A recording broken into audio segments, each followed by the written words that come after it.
నమస్తే VBC on TV news కు స్వాగతం. ముందుగా ఈనాటి ముఖ్యాంశాలు. ముఖ్యమంత్రి అధ్యక్షతన రేపు ఏపీ కేబినెట్ భేటీ. కీలక నిర్ణయాలకు ఆమోదం తెలపనున్న మంత్రివర్గం. రైతుగా మారిన మంత్రి రామానాయుడు వ్యవసాయం తనకిష్టమైన వృత్తి అనే వ్యాఖ్య.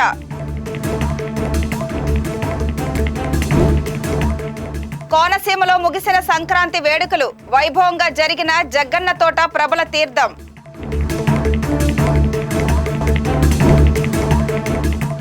మహాకుంభమేళా శోధనలకు గులాబీ వర్షం. ప్రపంచ టెక్ దిగ్గజం గూగుల్ నూతన ఆవిష్కారం.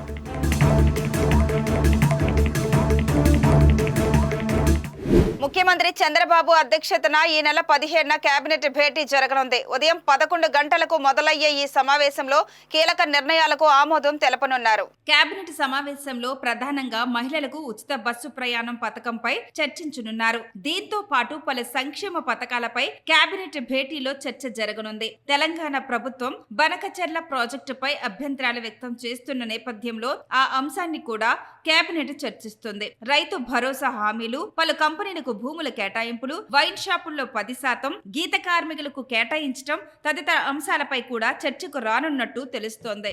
మంత్రి నిమ్మల రామానాయుడు రాష్ట్రానికి మంత్రి అయిన కొద్దిపాటి విరామ సమయం దొరికేసరికి రైతుగా మారిపోయారు. తన సొంతూరైన ఏలూరు జిల్లా ఆగర్తిపాలెంలో మంత్రి పర్యటిస్తున్న క్రమంలో తన పొలానికి వెళ్లి వరి చేనుకు పురుగుల మందు స్ప్రే చేశారు. మంత్రి రామానాయుడికి మొదటి నుంచి పొలం పనులు చేసుకోవటం ఇష్టం. రైతు కూలీలతో కలిసి ఆయన మమేకమవుతుంటారు. విద్యార్థి దశలోనూ అధ్యాపకుడిగా పనిచేస్తున్నప్పుడు కూడా ఆయన సొంతంగా వ్యవసాయం చేసేవారు. అంతేకాక వరిలో ఎకరానికి 55 నుంచి 60 బస్తాలు దిగుబడి సాధించిన ఘనత కూడా ఆయనకు ఉంది. అలాగే మరోవైపు ఆక్వా సాగులోనూ మంచి ఫలితాలను రాబట్టారు. వరుసగా 3 సార్లు ఎమ్మెల్యేగా గెలిచి నేడు మంత్రి పదవి చేపట్టినా వ్యవసాయ పనులు మాత్రం మర్చిపోకపోవటం ఆయన ప్రత్యేకత.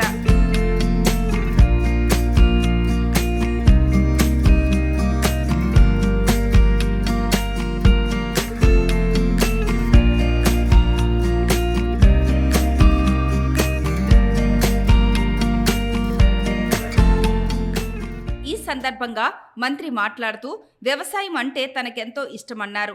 మంత్రిగా తీరిక లేకుండా ఉన్నా పొలంలోకి దిగి పనులు చేసుకోవటం సంతృప్తిని, ఆనందాన్ని ఇచ్చిందని చెప్పారు. ఈ సంవత్సరమంతా పంటలు బాగా పండాలని, రైతులందరూ పాడి పంటలతో సుఖ సంతోషాలతో సుభిక్షంగా ఉండాలని ఆయన ఆకాంక్షించారు. సంక్రాంతి అంటే హరిదాసు కీర్తనలు, గంగిరెద్దుల సన్నాయిలు, బొమ్మల కొలువులు, కమ్మనైన పిండి వంటలు, పల్లె వాతావరణం, వీటన్నిటితో పాటుగా అత్యంత ముఖ్యమైనటువంటిది రైతు.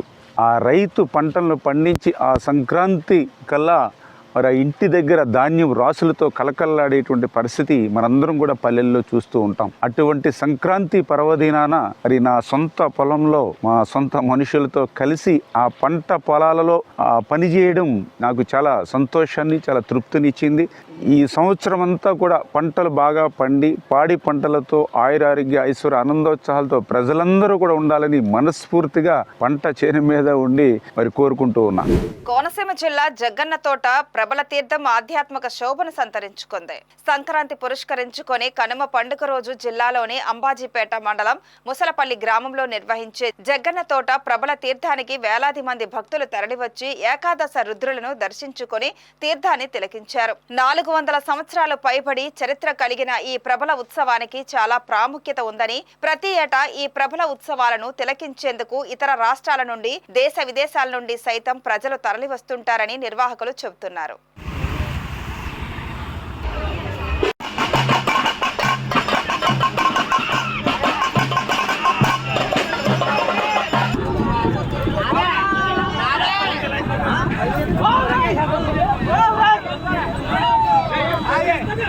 Satish from Singapore. Today I came to visit Prabal Tirtham after 10 years, and it was a great union, and the arrangements have been made very safe and secure with no incidents, and thanks to government officials and thanks to politicians who made this a grand success. Vijayawada మాది native place. East Godavari Prabhal తీర్థంకి అస్తమానం వస్తుంటాం. అంటే 20 years back వచ్చాము, కానీ ఇంకా మనసులో చూడాలనిపించి ఇప్పుడు మళ్ళీ వచ్చామండి. మా చిన్నబ్బాయి సింగపూర్ నుంచి వచ్చి తీసుకొచ్చాడు. అంటే నా ఏజ్ 70 ఇయర్స్ అయినా కూడా నాకు రావాలి చూడాలని అనిపించి ఈ ప్రభల తీర్థం వస్తే అదొక ఎంటర్టైన్మెంట్ అండి, మనశ్శాంతిగా ఉంటుంది. ఓ 2 గంటలు ఎంజాయ్ చేయొచ్చు లైఫ్లో, మళ్ళీ 1 ఇయర్ దాకా ఉండదు ఇలాగా. అందుకని చూడడానికి వచ్చాండి. శ్రీనివాసరావు అండి. మేము తుని నుంచి ఈ యొక్క జాతరకి రావడం జరిగిందండి. ఈ జగ్గన్న తోట ఈ ప్రభల ఉత్సవం అనేది చాలా చక్కగా ఉందండి. ఈ ఉత్సవానికి అనేక మంది భక్తులు చక్కగా వచ్చారు. ప్రభుత్వ వారు కూడా చక్కని ఏర్పాట్లు చేయడం జరిగింది. మళ్ళీ ప్రతి సంవత్సరం కూడా మీ యొక్క జాతర రావాలని చెప్పేసి అనుకుంటున్న ఫ్యామిలీ అందరితో కూడా. 12 ఏళ్లకు ఒకసారి వచ్చే మహా వేడుక మహాకుంభమేళ. ఈసారి జరగనున్న మహాకుంభమేళకు కోట్ల సంఖ్యలో భక్తులు తరలి వస్తున్న సంగతి తెలిసిందే. ఈ ఆధ్యాత్మిక వేడుకలకు కాస్త సృజనాత్మకతను జోడిస్తే ఎలా ఉంటుందో ప్రపంచ టెక్ దిగ్గజం గూగుల్ చేసి చూపించింది. విషయానికొస్తే మహాకుంభమేళ 2025ని పురస్కరించుకొని గూగుల్ సెర్చ్ ఇంజనీర్ లో కుంభమేళ అని శోధించగానే పైనుండి గులాబీ రేకులు పడుతున్నట్లుగా వినూత్న శైలిలో యానిమేషన్ ను క్రియేట్ చేశారు. ఈ డిజిటల్ ప్రదర్శన ప్రపంచ వ్యాప్తంగా మిలియన్ల మంది భక్తులను ఆకర్షించడంతో పాటు ప్రపంచ వ్యాప్తంగా భారత్ యొక్క సాంస్కృతిక ఆధ్యాత్మిక ప్రాముఖ్యతను హైలైట్ చేస్తుంది. ప్రస్తుతం ఈ యానిమేషన్ యూజర్లను ఆకట్టుకుంటుంది. శ్రీశైల మహాక్షేత్రంలో మకర సంక్రాంతి బ్రహ్మోత్సవ సంబరాలు అంబరాన్నంటాయి. 5వ రోజు భ్రమరాంబ సమేతుడైన మల్లికార్జున స్వామి రావణ వాహనధీసులై భక్తులకు దర్శనమిచ్చారు. భ్రమరాంబ సమేత మల్లికార్జున స్వామి వారి ఉత్సవ మూర్తులను రావణ వాహనంలో ఆవహింపచేసి అర్చక స్వాములు వాహన పూజలు నిర్వహించి ప్రత్యేక హారతలిచ్చారు. అనంతరం స్వామి అమ్మవార్ల ఉత్సవ మూర్తులతో కన్నుల పండుగ ఆలయ ప్రదక్షిణలు చేయించారు.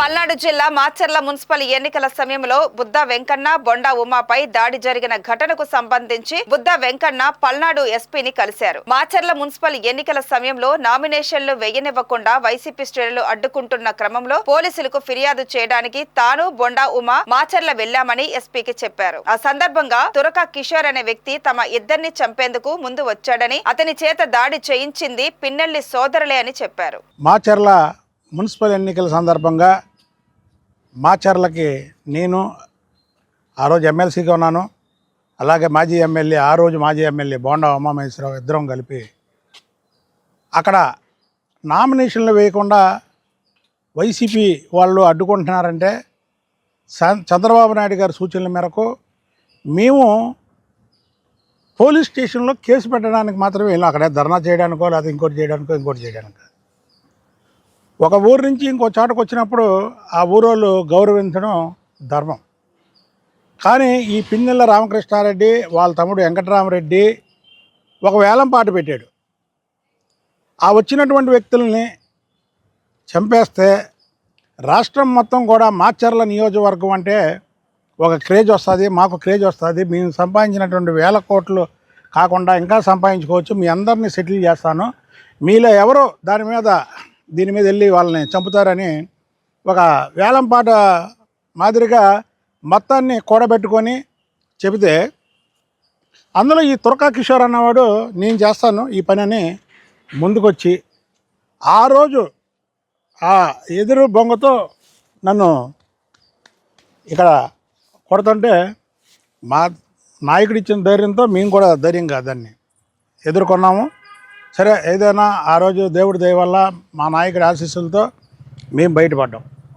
అప్పటి నుంచి కూడా ఈ తురకా కిషోర్ అనేవాడు కానీ, పిన్నెల రామకృష్ణారెడ్డి కానీ, వాళ్ళ తమ్ముడు వెంకటరామరెడ్డి కానీ విచ్చలవిడికి ఇంకా దౌర్జన్యాలు పెరిగాయి కానీ తగ్గలేదు. అంటే మాచర్ల నియోజకవర్గం అనగానే ఆ రోజు నుంచి ఈ రోజు వరకు కూడా టీవీల్లో ఎక్కువ సార్లు క్లిప్పింగ్ చేసింది ఆ మాచర్లలో మా మీద జరిగినటువంటి ఆ దాన్ని క్యాష్ చేసుకున్నటువంటి పిన్నెల రామకృష్ణారెడ్డి, వెంకటరామరెడ్డి.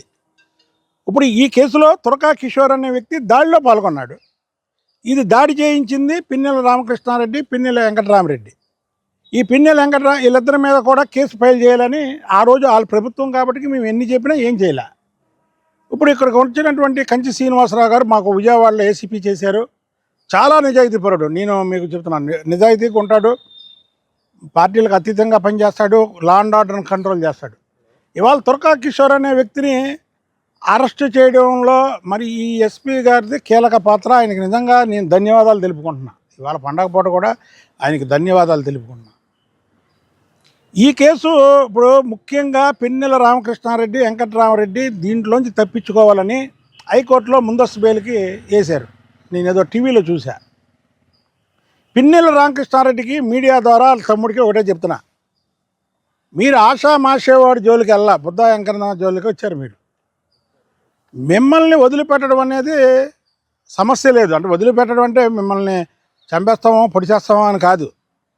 మిమ్మల్ని అటాక్ మాత్రం మేము చెయ్యం, అది కూడా చెప్తున్నా. కానీ దీన్ని న్యాయస్థానంలో మీకు శిక్షలు పడే వరకు నేను పోరాడతా. మీకు శిక్షలు పడే వరకు. ఈ కేసులో ఏంటంటే ఇవాళ గొడవలు అవడం, తర్వాత రాజీలు పడిపోవడం, ఆ కేసులు కొట్టేయడం, దాన్ని చిన్నతనంగా తీసుకుంటున్నారు. కానీ మీకు ఒక్కసారి శిక్షలు పడితే మీరు ఏదైతే మాచర్ల నియోజకవర్గాన్ని చూపించి రాష్ట్రాన్ని మొత్తం భయపెడదాం అనుకున్నారో, మీ మాచర్ల నియోజకవర్గంలో మా మీద దాడి చేస్తే ఆ దాడిలో మీకు శిక్షలు పడితే రాష్ట్రం మొత్తం కూడా కంట్రోల్ చేయడం నాది. మీరు భయపెట్టి నియోజకవర్గాన్ని చేతిలో తీసుకొని రాష్ట్రాన్ని భయపెడదాం అనుకున్నారు. నేను ఈ కేసులో మీకు శిక్షలు పడే వరకు పోరాటం చేసి మీకు శిక్షలు పడిచ్చి తర్వాత రాష్ట్రం మొత్తం ఎవరి మీదకి వెళ్ళినా, ఏ ప్రభుత్వంలో వెళ్ళినా సరే తర్వాత వదిలిపెట్టరా బాబు శిక్షలు పడతాయని ఒక భయాన్ని మాత్రం మీకు నేను చూపిస్తా. కాబట్టి పిన్నెల రామకృష్ణారెడ్డి మీదకి నేను ప్రైవేట్గా కూడా హైకోర్టులో కేసు వేస్తున్నాను. కృష్ణా జిల్లా పెనుమలూరు నియోజకవర్గం జనసేన పార్టీ సమన్వయకర్త ముప్ప గోపాలకృష్ణను పార్టీ నుండి సస్పెండ్ చేశారు. సంక్రాంతి సంబరాల సందర్భంగా పలు జూద క్రీడలు, కోడి పందాలు శిబిరాలను నిర్వహించిన నేపథ్యంలో ఆ శిబిరాల వద్ద జనసేన పార్టీ జెండాలను ఏర్పాటు చేయడాన్ని పార్టీ అధిష్టానం సీరియస్ గా తీసుకుంది. దీంతో అతన్ని సస్పెండ్ చేస్తూ party conflicts management head Vemulapati Ajay Kumar లేఖను పంపించారు. బాపట్ల జిల్లా చీరాలలో గుండురాయి ఎత్తే పోటీలు ఉత్కంఠ భరితంగా సాగాయి. చీరాల మండలం ఈపురపాలెం గ్రామంలో 25 ఏళ్లలోపు యువకులకు 50 కేజీలు గుండురాయి ఎత్తే పోటీలు ఉత్సాహంగా జరిగాయి. గుండురాయి పోటీలను తిలకించేందుకు పెద్ద ఎత్తున ప్రజలు తరలి వచ్చారు. ప్రస్తుతం యువకులు వ్యసనాలకు లోనవుతున్నారని, ఇటువంటి క్రీడలను ప్రోత్సహించడం ద్వారా వ్యసనాలు బారిన పడకుండా యువకులు శారీరక వ్యాయామం చేసి వ్యసనాలకు దూరంగా ఉంటారని నిర్వాహకులు అన్నారు.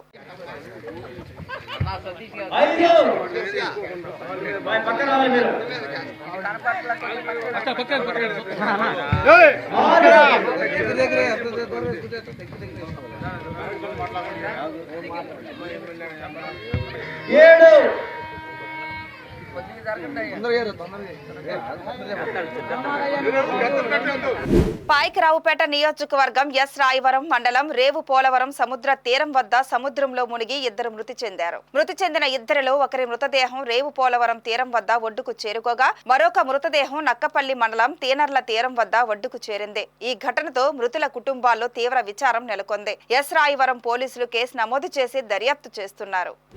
బాపట్ల జిల్లా వేమూరులో సంక్రాంతి పండుగను పురస్కరించుకొని మహిళలకు ముగ్గుల పోటీలు, బొమ్మల కొలువులు, పిల్లలకి భోగి పళ్ళు వంటి పలు సాంప్రదాయ పోటీలను నిర్వహించారు.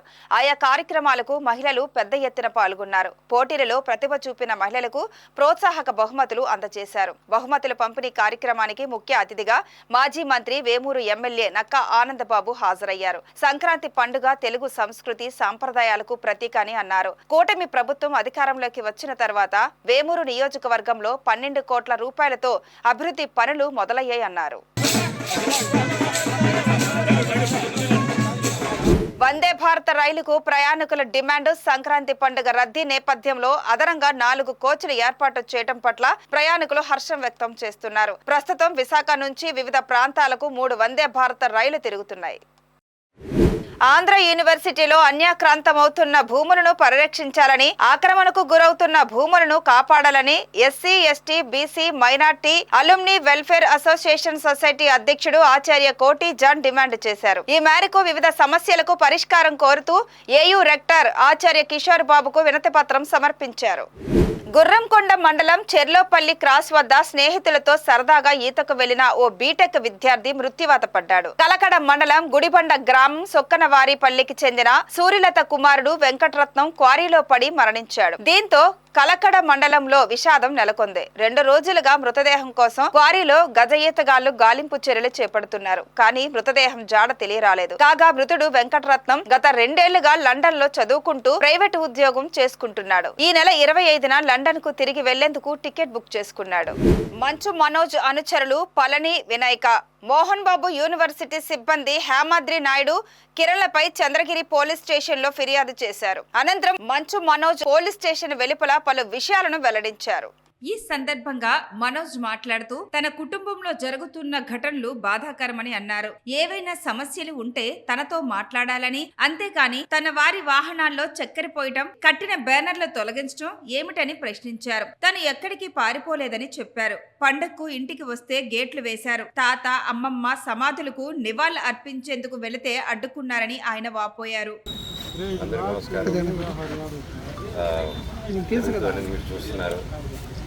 జరగడం నిజంగా చాలా బాధాకరమైన విషయం, కానీ జరుగుతుంది, వాస్తవానికి జరుగుతున్నాయి. అండ్ ముఖ్యంగా మీ అందరికీ నేను చెప్పాలేంటంటే అభిమానులు అనేది దేవుడు ఇచ్చిన వరం అండి. అండ్ నా వెల్ విషర్స్గా వాళ్ళు ఎంతో కష్టపడుతూ వాళ్ళ సొంత బిజినెస్ చేసుకొని, సొంత పనులు చేసుకొని, వాళ్ళ అభిమానంతో మళ్ళీ వచ్చాను, మళ్ళీ సినిమాలకు వచ్చాను ఆనందంతో ఈ ఒక 8 సంవత్సరాల గ్యాప్లో కూడా నేను సినిమాలకు దూరంగా ఉన్నాను, జనాలకు దూరంగా ఉన్నానని ఫీలింగ్ తెప్పకుండా నన్ను ఎప్పుడు జనాల్లోనే పెడుతూ, నన్ను ఎప్పుడు ప్రోత్సహిస్తూ, నాకు హెల్ప్ చేస్తూ సపోర్ట్ చేశాను. దానికి అందరికీ రుణపడున్నాను, నాకు ఇంత సపోర్ట్ ఇచ్చినందుకు. అలాగే అంత ప్రేమగా అభిమానం చేసేటప్పుడు ఒకరిని అభిమానాన్ని ఆపకూడదు. నువ్వు ఒక లీడర్ని ప్రేమించు, ఒక అభిమానించు, ఒక యాక్టర్ని అభిమానించు. నాతో తిరిగారు నా ఫ్రెండ్స్ హీరోలు కొన్నా ఉండే, అన్న నేను హీరో ఫ్యాన్, నేను ఆ హీరో ఫ్యాన్ అంటే ఇంకోది అన్న కలిపి అంటే నీకు కల్పిస్తుంటుంది తీసుకెళ్ళి, అది హెల్తీగా ఉంటుంది. కానీ ఇక్కడ ఏమైంది, నాతో ఏదైనా ప్రాబ్లం ఉంటే నన్ను కూర్చొని పెట్టుకోవాలి. నేను ఎక్కడికి పారిపోవట్లేదు. ఫస్ట్ రోజు హైదరాబాద్ గొడవ నుంచి ఈ రోజు వరకు నేను వస్తున్నాను, కానీ నేను పారిపోవట్లేదు. చీకట్లో కూర్చొని చెట్ల వెనకాలు దాటుకొని చక్కెర పోయడాలు, ఈ బ్యానర్లు ఇప్పించడాలు, వీళ్ళు ఏం తప్పు చేశారు? వీళ్ళ అభిమానాన్ని చూపించేటప్పుడు వాళ్ళ బ్యానర్లు తీస్తే ఓకే, అది చిన్న విషయం. కాకపోతే తర్వాత నాకు తెలిసింది ఏంటంటే బ్యానర్లు వీక్ ఒక 2 రోజుల ముందు మా పళనిని పిలుచుకొని వెళ్ళి, నా సొంత తమ్ముడు లాగండి, ఎప్పటి నుంచో ఉన్నాడు. అండ్ అలా చాలామంది ఉన్నారు. వీళ్ళందరూ నేను డబ్బిచ్చో కిరాయికో నా చుట్టూ మనిషిని పెట్టుకొని తిప్పే రకం కాదు. అంటే నేను వస్తే వాళ్ళు గొడవలు చేస్తాను, నాకు గొడవలు ఇంటెన్షన్ కాదు. నా కూతురిది ఫస్ట్ సంక్రాంతి అండి, ఫస్ట్ పండగ. అండ్ ఆ పండగ కూడా జరుపుకొని లేకుండా స్ట్రిక్ట్గా చేశారు. 2 రోజులు అక్కడ ఉన్నా, 3వ రోజు కూడా అక్కడే ఉంటారు. వీళ్ళు కానీ బ్యానర్లు పెరగకుండా, నా తమ్ముడిని బెదిరించకుండా, మా వాళ్ళందరినీ బెదిరించకుండా ఉండుంటే నా పట్టికలో ఉంటారు. సరే కనుక్కొని, నేను అందరూ ప్రోగ్రాంలు కనుక్కొని సీఎం గారు వెళ్ళిన తర్వాత, లోకేష్ గారు కూడా వెళ్ళిపోయిన తర్వాత ఎంటర్ అవుదామని ఆయన 10:30కి వెళ్ళిపోయే ప్రోగ్రామ్. నేను అవన్నీ కనుక్కొని నైట్ నిన్న దాటుకొని 11 o'clock చేసుకొని వచ్చాను. నేను ఎవరికి డిస్టర్బెన్స్ ఉండకూడదు అనేసి. కాకపోతే అది ఎందుకైందో ఆయన ప్రజల వల్ల డిలే అయ్యి ప్రజలతో ఉండి కొంచెం టైం ఎక్కువ స్పెండ్ చేశాడు నేను ఆయన. సో నేను వెళ్ళే టైం మ్యాచ్ అయింది తప్ప నేను ఈ విషయాలు కానీ, నేను లోకేష్ గారు కానీ, చంద్రబాబు నాయుడు గారికి కానీ, ఎవరికి కానీ, నాని గారికి కానీ, నేను ఎవరిని కానీ నాకు హెల్ప్ చేయండి, నాకు సమస్య జరుగుతుందని ఆ శివుడి మీద ఆజ్ఞ, శివుడి మీద ఒట్టుగా నేను ఎవరిని అడగలేదు నేను. ఈ వార్తలు ఇంతటితో సమాప్తం. మరిన్ని విశేషాలతో మళ్ళీ కలుద్దాం. అందరికీ సెలవు, నమస్కారం.